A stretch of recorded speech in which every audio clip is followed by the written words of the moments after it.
Welcome back. Today we're taking a deep dive into the world of burn care.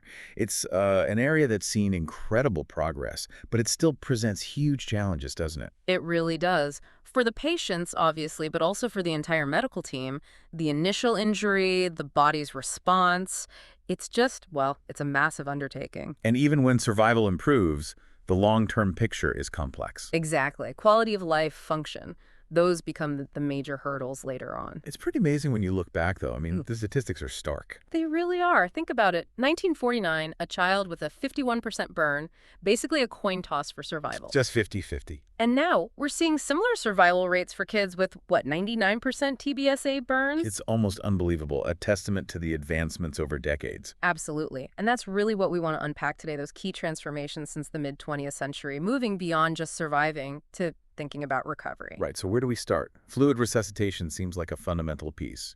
Definitely. You can't really overstate its importance. Before we had good strategies, outcomes were much poorer. So this goes back to what, the 40s? London Browder charts. Yeah, London Browder gave us a way to actually estimate the burn size more accurately.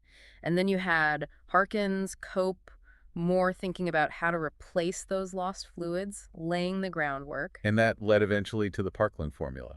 That seems to be the name everyone knows. That's the big one. From 68, Baxter and Shires, it gave clinicians a clear, quantifiable target. The 4 ml per kilo per percent TBSA calculation. Exactly. 4 ml of lactated ringers per kilogram per percent burn over the first 24 hours. With half in the first 8 hours, right? Precisely. It became the standard of care pretty quickly, and it's widely credited with saving a lot of lives. It gave structure to managing that massive fluid shift you see in major burns. Okay, so stabilizing the patient with fluids is crucial. What about the wound itself? Infections were a huge killer, weren't they? Oh, absolutely. Wound sepsis was a major, major problem. That's where topical antimicrobials came in around the 60s. Things like mafenide acetate, silver nitrate. And silver sulfadazine, yeah. Yeah. Lindbergh, Moyer, Fox, they introduced these agents. And they're still used today.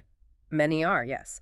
They dramatically reduce the rates of wound infection and consequently mortality and morbidity related to the burn wound itself. A huge step forward. Alongside managing infection, the surgical approach changed too, didn't it? The idea of getting the dead tissue off early. Yes, the shift towards early excision and grafting. Again, folks like Cope and Moore were thinking about this back in the 40s. What was the rationale then? They predicted it would mean less infection, less scarring, better function, shorter hospital stays. Basically, a better overall outcome for the patient. And initially was this for all burns. Well, Jackson expanded it to bigger, full-thickness burns in the 60s, and then Janzekovich applied similar principles, tangential excision, to deep, partial-thickness burns in the 70s. And at the same time, grafting techniques were improving. Right. You had better ways to harvest skin, like Paget's dermatome, than meshing grafts, to make a smaller piece of skin cover a larger area. Tanner and colleagues on that one. That's right. And then being able to preserve donor skin, allografts, through cryopreservation, freezing them, that allowed for tackling truly massive burns by the 70s. So the benefits they predicted back in the 40s actually panned out. Oh, yes. Numerous studies confirmed it later on. Better survival, definitely. Less scarring, better rehab. Yep, and Grav and others showed that. And shorter hospital stays, lower costs too. It became clear that getting the burn excised and covered quickly was the way to go. Beyond the wound itself, general critical care must have played a role too. Hugely important. Things we almost take for granted now, better antibiotics, understanding sepsis better. Ventilators. Managing lung injury. Critical, especially with inhalation injuries, which often accompany flame burns. Mechanical ventilation, lung protective strategies, they've made a massive difference for patients with pneumonia or ARDS, acute respiratory distress syndrome. But even with all that, some challenges in critical care remain, especially for the really severe cases. Absolutely. Preventing or reversing multiple organ failure, particularly in older patients or those with significant inhalation injury, that's still a major hurdle. We've made progress, but we're not all the way there. And as survival improves, we're seeing more focus on the long-term consequences, right? The things that linger for years. Yes, exactly. The hypermetabolic state is a big one. The body just stays in overdrive for a long, long time after a major burn. Leading to things like high blood sugar, muscle breakdown. Insulin resistance, yeah. It can persist for years. We have some treatments like propranolol or oxandrolone that can help mitigate it, but it's an ongoing issue. And scarring, of course. That's probably what most people think of. Hypertrophic scarring and contractures, definitely. They cause chronic pain, terrible itching, limit movement. And the psychological impact. Huge psychological impact, absolutely. Reduced quality of life is a major We consequence. also need to consider the psychosocial factors, the context of who gets burned. That's a really important point. Certain groups are more vulnerable: children, the elderly, people with disabilities, the homeless, those with mental health issues or substance abuse problems. And they might be at higher risk for non-accidental injuries too. Sadly, yes. That's something burn teams always have to be vigilant about. And the mental health toll on survivors is significant. Very much so. Depression, PTSD, they're unfortunately common. Some studies suggest over half of adult survivors might face a psychiatric diagnosis at some point. It highlights the need for long-term support. Which brings us to the idea of the specialized burn center. The multidisciplinary burn center really emerged as the model over the last 50 years or so. It's designed to address all these complex needs. Bringing together all the different specialists. Exactly. Surgeons, critical care docs, nurses, physical therapists, occupational therapists, nutritionists, psychologists, social workers. Mhm. The list goes on. Everyone plays a vital role. And these centers do more than just treat patients. Right. They're hubs for research, for training the next generation of burn care providers, and often lead prevention efforts in the community. Now, we've been talking about burns generally, but the sources emphasize how diverse these injuries actually are. Very diverse. It's not just flames. It can be hot liquids, cold substances, friction, chemicals, electricity, radiation. And we classify them based on the cause, the depth, the size. Right. Superficial partial thickness, which can be superficial or deep full thickness. And the percentage of total body surface area, the Persian TBSA. And knowing the cause is critical for treatment, isn't it? Absolutely essential. How you initially manage, say, an acid burn is totally different from a flame burn, even if they look similar at first glance. Plus, the pattern can sometimes suggest how it happened, maybe hinting at non-accidental injury. Exactly. The mechanism matters for diagnosis, treatment, and prevention. Just to get a sense of scale, how common are burns? Globally, it's a huge public health issue. Millions injured, hundreds of thousands of deaths each year, according to the WHO. And in the U.S.? Still significant. Hundreds of thousands seek medical care, thousands die. Young adult males are the most common demographic here, often injured at home accidentally. And the most common types admitted to burn centers. Mostly fire or flame burns and scalds. Okay, let's dig into some specifics.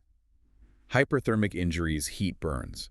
What's happening at the tissue level? Essentially, heat denatures proteins. It disrupts the cell structure, and if the temperature is high enough for long enough, the cells die. And it's that combination of temperature and time that dictates the damage. Precisely. Moritz and Henrique showed that back in the 40s, 44 degrees Celsius might take hours to cause full skin damage, but 60 degrees Celsius can do it in seconds. And skin thickness matters too. Definitely. It varies by body part, by age, even by race.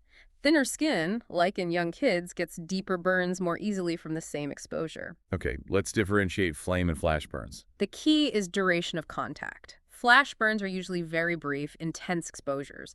Think of a puff of flame from igniting gasoline. Often superficial, affecting exposed skin. Generally, yes. You sometimes see that crow's foot pattern around the eyes from squinting reflexively. Electrical arcs can also cause flash burns. Whereas flame burns mean longer contact. Right, often involving clothing, catching fire, or being trapped in a structural fire. These tend to be deeper, deep partial, or full thickness. And things like alcohol, drugs, or smoke inhalation can make them worse. Yes, if someone can't react appropriately or escape quickly, the burn will inevitably be more severe. Now, scalds burns from hot liquids or gases.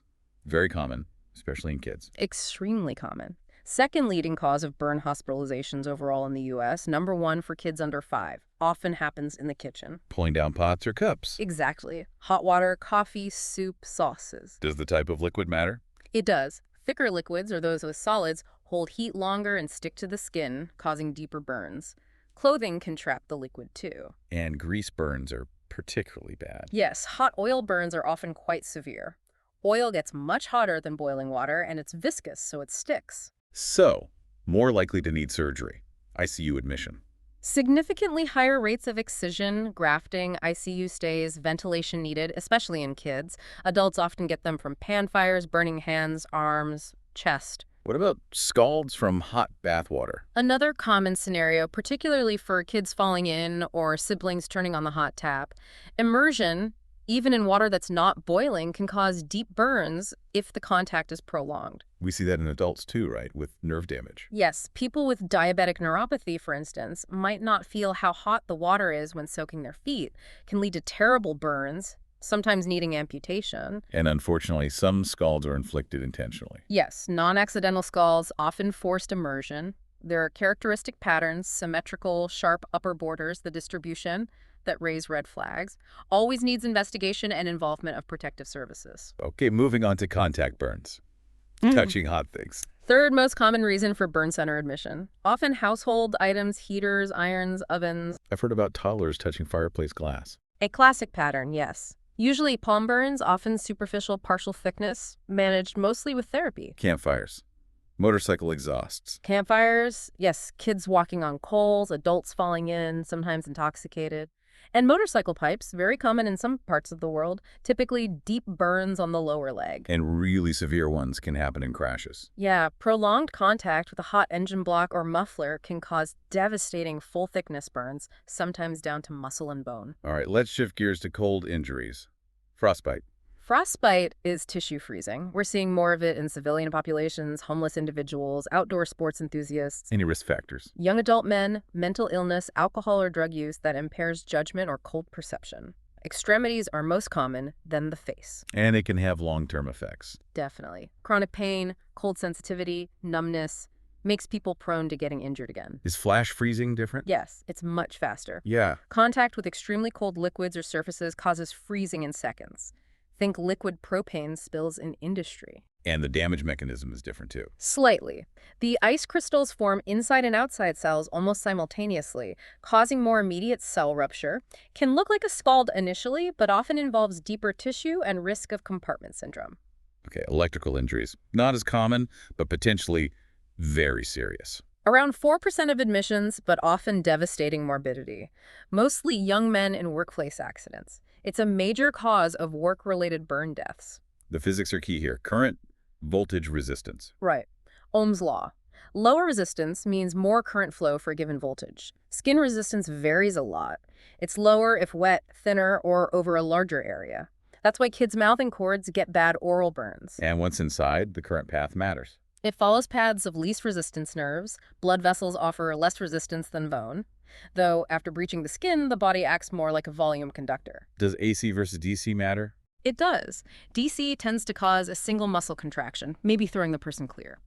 AC, which is almost all household and industrial electricity in North America, causes muscle tetany you can't let go, often leads to longer contact and worse injury. The whole entrance-exit wound idea is less useful with AC. Contact points is better. And arsing. Like lightning. Exactly. Electricity jumps the air gap. Can happen with high voltage even without direct touch. How does electricity actually damage tissue? Is it just heat? Heat from resistance. Joule heating is a major factor, yes. But there's also electroporation, where the electric field punches holes in cell membranes, and maybe electroconformational changes in proteins. Plus indirect injuries. Right. Trauma from falls, clothing catching fire, flash burns from the arc itself, even blast injuries from the arc's shockwave. And we categorize them by voltage. Usually low voltage, under 1000 V, and high voltage, all 1000 D or more, plus lightning and arc injuries separately. Any key differences in outcomes? A big study showed arc injuries were most common, often large surface area flash burns but lower mortality. High voltage injuries were more severe, higher rates of ICU admission, amputation, muscle damage, heart problems. Low voltage was generally less critical. Okay, let's talk about chemical burns next. Another smaller group, maybe 3% of admissions, but they cause a disproportionate number of deaths. Lots of potential chemicals involved, over 25,000. Often accidental exposures at home or work, but can be assaults too. What determines how bad a chemical burn is? Lots of factors. Yeah. The chemical itself, its concentration, quantity, how well it penetrates the duration of contact, and its specific mechanism of action. Skin properties matter too. Well, they're broad categories. Acids, alkalis. Acids and alkalis are major ones. Alkalis generally cause deeper liquefactive necrosis because the damage keeps spreading. Acids cause coagulative necrosis, forming an eshert that can sometimes limit penetration. Organic solvents and inorganic solutions are other categories. And different chemicals injure in different ways. Yes. Jelenko described 6 mechanisms: oxidation, reduction, corrosion, poisoning cell processes, dehydration, blistering. Knowing the mechanism is important. Hydrofluoric acid, for instance, can cause life-threatening low calcium even with small burns. And the key first step is always irrigation. Copious water irrigation, absolutely. Keep flushing until the chemical is gone or neutralized by dilution. Don't try to neutralize with an opposing chemical risk of heat reaction. Exception. Brush off dry powders first. Lastly, radiation burns. These seem rare in burn centers. Very rare for hospital admission, but milder forms, like sunburn, are incredibly common, and skin reactions from cancer radiotherapy affect almost everyone undergoing treatment. But there's a concern about larger scale incidents. Yes, nuclear accidents or terrorism are potential scenarios requiring preparedness. How does radiation damage skin differently? It primarily targets the basal cells that renew the skin. It also triggers inflammation. This leads to redness, swelling, pigment changes over days or weeks. Higher doses cause peeling, ulcers, necrosis later on. And chronic effects. Progressive fibrosis, or scarring in the dermis, is a major long-term issue, causing stiffness and limiting movement. Research is ongoing to find ways to mitigate this specific type of injury. So it's clear that burn is a really broad term, covering a huge variety of injuries. Incredibly diverse. Different causes, different mechanisms, different patient populations, different treatments. Understanding those differences, both unique and shared, is really the bedrock of modern burn care. And recognizing the patterns helps with prevention too, right? Since most are preventable. Absolutely. Understanding how burns happen is key to stopping them from happening in the first place. So wrapping up, we've seen massive strides, fluids, wound care, surgery, critical care, the whole multidisciplinary team approach in burn centers. The improvements in survival are undeniable, really remarkable. But huge challenges remain, especially with the long-term physical and psychological recovery. That's right. Scarring, pain, itching, mental health, reintegration. These are the frontiers where much work is still needed. It underscores the ongoing need for research, collaboration, and just continued focus within the burn community. It's not just about surviving the fire anymore, is it? It's about truly rebuilding lives afterward. Exactly. It's about maximizing function and quality of life for years to come. That's the goal we're all still working towards.